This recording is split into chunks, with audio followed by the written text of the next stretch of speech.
What's up, guys? Transfers Rumors here, and welcome back to another video. Today, we're starting our new series called Euro Profile, where we take teams that have qualified for the Euros, and we give you some background information on them, basically telling you how they got here, what they've been doing throughout their history, how they've played, and how we think their Euro journey will pan out. So today with me, I have Gian from the Football Review podcast, and he is going to introduce this video. Hey, hello everybody. This is Gian from the Football Review Podcast. If you want to hear more of my amazing analysis, please check out the Football Review Podcast, which is uploaded on the Transfers and Rumors Facebook every time a new episode comes out. So please hit that and listen to me and Nicky or Ekevin, my co-host, or anyone just ramble on for an hour about any football topic. If you want a topic you want to hear about, please leave it in the comment section or on the Facebook or anywhere, and I will discuss it. Okay. Now, Albania. They have a pretty decent squad, which you will go through first. Nicky, why don't you talk about all the players that are actually playing in the Swiss leagues? You are a Basel fan, and many of these players have immigrated to Switzerland. Actually, I think I'll give a bit of a history first. Albania is in a region of the world called the Balkans in southeastern Europe. And in the Balkans, before, there was a large country called Yugoslavia. Yugoslavia split up into much smaller countries known as, which are now Serbia, Montenegro, Bosnia, Croatia, Macedonia, and Kosovo. When the split initially happened, we had many countries which were all vying for territory and power in the area, and the majority of borders in the region were all predicated on religion. The interesting part about this was the fact that in Kosovo, the majority of the population was ethnically Muslim, same as Albania. Albania was never part of the Yugoslavia country, but they were bordering it, and they are ethnically Muslim. So were many in Yugoslavia. And when it split up, the Kosovo, which is in the right of the south region of Yugoslavia, right bordering Albania, a lot of them are ethnically Muslim. So when the territory split began, Serbia claimed control of Kosovo. But Albania believed that Kosovo should belong to them. So there was a lot of fighting between the two sides, and added to the fires of war that was already going on due to the territories fight in Yugoslavia. Many players from Kosovo, Macedonia, Serbia, Croatia, Albania all immigrated into Switzerland. So why don't you talk about a few of them? Alright, so some of these players include the likes of Barami, Shaka, Shaqiri is from Kosovo. He also immigrated, so that counts, right? Yeah, of course it does. Rakitic, Croatian. Barami, I believe he's Macedonian or he's Albanian. Mehmedi is Macedonian. We've got another, what's his name? Senderos is Serbian. So we've also got Shaka, again, Albanian. Poland Xhaka, that is. Granit Xhaka. Yeah, but I'm saying he immigrated from Albania. Yeah, both the Xhaka brothers. Yeah. And we've also got, I'm trying to think of his name. We've got a lot more, but those are mainly some of the people that have immigrated to Switzerland. And Rakitic does not play for the national team. He used to play for the U17. He would have represented Switzerland, but he chose not to. And he's now representing Croatia. So we basically have a team of, it's like Yugoslavia, basically. Yeah, Yugoslavia plus people who are ethnically Swiss. But we're just going to go over and talk through their squad.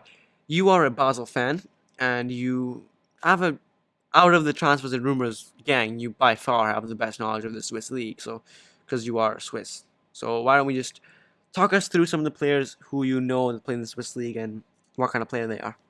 Nasser G, he's left back, plays for Basel as well. Still a young guy. Looks like a young, promising guy. We've also got Ajeti. He's been there for a while. I've seen quite a bit of him. I believe he also represented under national team of Switzerland, but now he's gone to Albania. We've also got the likes of how do you say his name? Heika, and he plays for Luzern. He's been playing there for a while. Speaks Swiss German as well. Shaka, brother of Granit Xhaka. Now the problem with him, I believe what he thought is that he would not play for Switzerland. But talking with the Swiss people, my Swiss friends, my Swiss grandfather. He said that he thinks Talon Chaka would be good enough to actually make the starting 11 of the Swiss national team, but he chooses to play for Albania, so he plays for them, and he's a defender for Basel and Albania. We also got Dashi. This guy, he also used to play for the under national team of Switzerland, plays for Albania now. Top goal scorer last season, and now he's only scored 1 goal this season. He's left mid, and he plays for Basel. And All right. That's pretty much it. All right, so I'm talking about a couple of players in here. Lorik Chana, he used to be the captain of Lazio, is the current captain of the Albanian national team. He now plays for FC Nantes in France, but Shaka? no, Kana. Oh. Kana. He was originally a center back, now converted to a center defensive midfielder. A very big, strong defensive player there. And of course, the goalkeeper Echet Berisha is a goalkeeper at Lazio. Not always first choice because he is competing with national hero Federico Marchetti, but he has got a few games in here and there, and he looks pretty quality. Looks like he has quite a lot of quality, and probably would be an asset to Albania in keeping the clean sheets, or at least keeping conceding to a minimum in the Euros. Let's talk about their group a little bit. We've got Albania, France, Romania, and Switzerland. Okay. Which is very interesting. They play Switzerland on the second day of the Euros. It's their opening match. Care to talk about how this match will go? This is the schematic of this match, because this is the first time we're seeing two real brothers, Talon Jaka and Granit Xhaka. They're true real brothers. Face each other. Yeah, so not half brothers like Boateng. So this seems like it's gonna pan out to be. It's gonna be a respectful match. They're all gonna respect each other just as they did in the friendly match. They're all hugging before the match. This is truly like nations showing what football is and coming together. That's what I believe it is, like, because every time they face each other, they're always respectful for each other. But if you compare it to the Albania-Serbia match, that's completely different. That's bringing politics into it. Well, not politics, history. Yeah, well, politics is fine. Yeah, definitely. History. But this one is the opposite. It's more respect. It shows what football's about, and I believe this is going to be a very, very interesting match in terms of history-wise as well. Also showing, I don't know, Albania's sort of thanking Switzerland in a way, I guess. I don't think I think they're definitely going to go out and try their best, for sure. Because that's what Shaqiri, he always says, I play for Switzerland because I'm thanking them for what they gave me when I was young, and I was lucky to live there, and because he grew up in a war zone when he left when he was 3, so yeah. He always says, I represent Switzerland because I'm thanking them for what they did for me. So it's sort of like that. All right. So before we talk about their group, we should talk about their qualifying and how they qualified, because you did mention the Serbia-Albania match. And before we go any further, I've written an article about this. I've said things about this. He's controversial, man. I'm not taking a political side in this debate. As of religion, I have no religious bias. I'm a Sikh, so I have no religious bias to either side. That's number one. And I'm not taking a side when I say this, but Albania's method of qualification was extremely controversial. Many people disagree with their qualification, and their disagreement is justified. I'm not saying that I disagree with it, but I'm saying their disagreement is justified.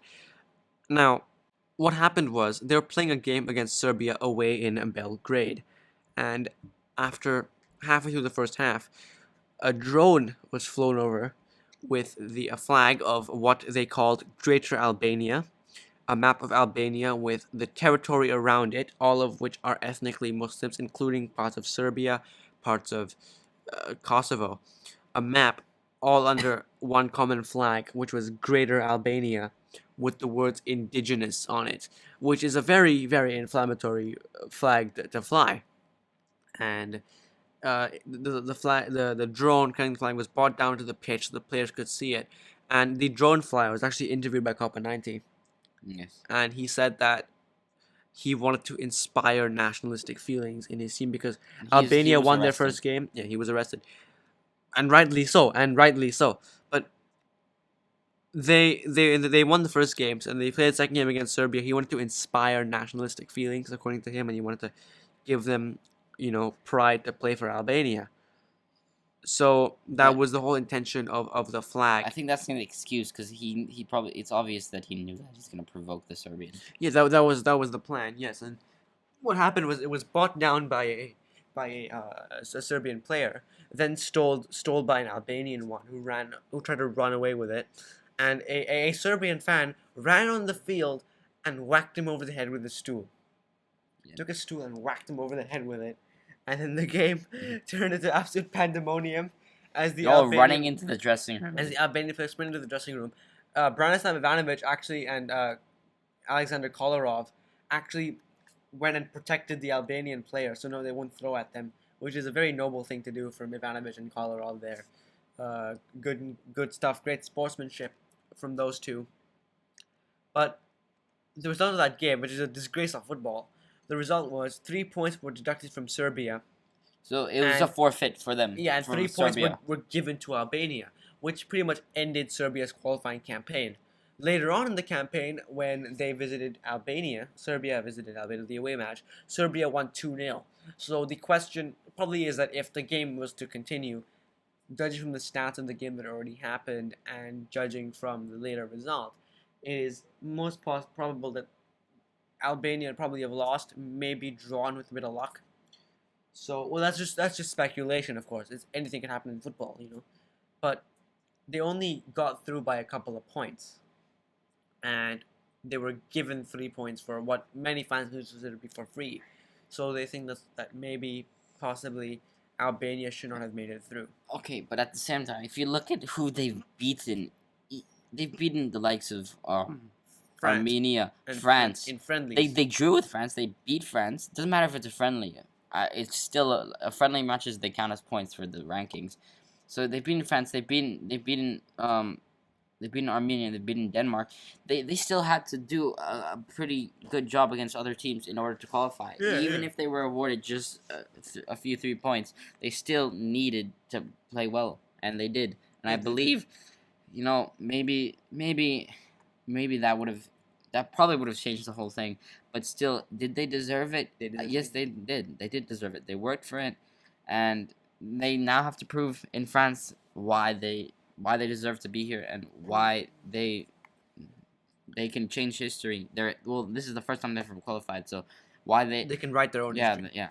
Well, Kana said he feels very sorry for the Serbian players because the few fans that did attack them do not represent Serbia as a whole. They do not represent the Serbian Football Federation as a whole. And technically, the Serbians did nothing wrong. The players did nothing wrong. They deserve their chance to be at the Euros, but they're not here. And if we're blaming, Albania are. Okay, if we're gonna blame anyone, we're blaming UEFA because they put Albania and Serbia in the same group. Yes, that is definitely one that.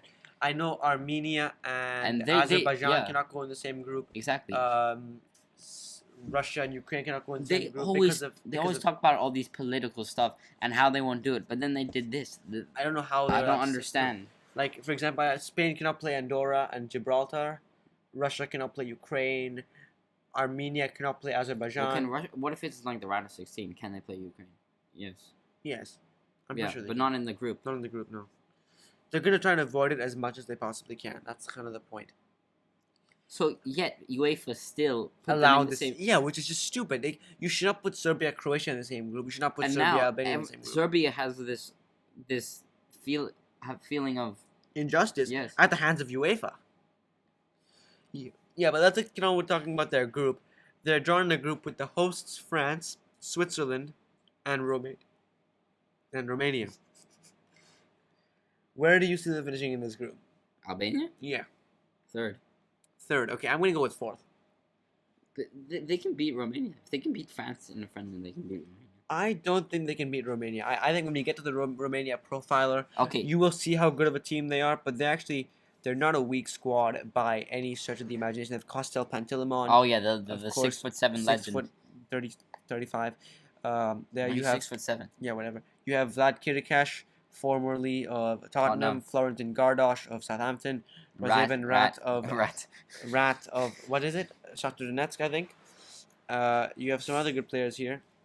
But still, it doesn't matter how good your team is; it's how well you play. That is true. Also, players like they don't have a weak Maxim squad is good at all. Yeah, Maxim from Stuttgart. You have not got a weak squad at all. I mean, they do have their fair share of good players. So I don't think that you can write Romania off right away. But if Romania are to finish third, and if Albania are to finish third, they're going to be one of the worst third place teams, and they're both going to go out. Yeah, Either way. I would agree with that. But yeah, looking at their opposition, I don't think they can beat France or Switzerland. Albania, I think their only chance to pick up points is Romania, and I think the same goes for Romania. I think that I know it's very hard to predict in the Euros, but I think that France and Switzerland will not take it lightly. They will go in, they will seal their qualification right away. First, actually, I think if you look at the fixture list, that's also important when you consider the fixture list, the order which they play the teams.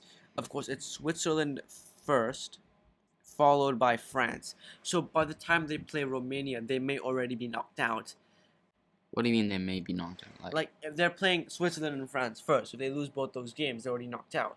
No, because if they play Romania and they win, they finish third. That's 3 points, but they're already knocked out of the top 2, which is qualifying for the next round. Top 3, it's 3. Well, 3, yeah. Well, that's very unlikely they could get in.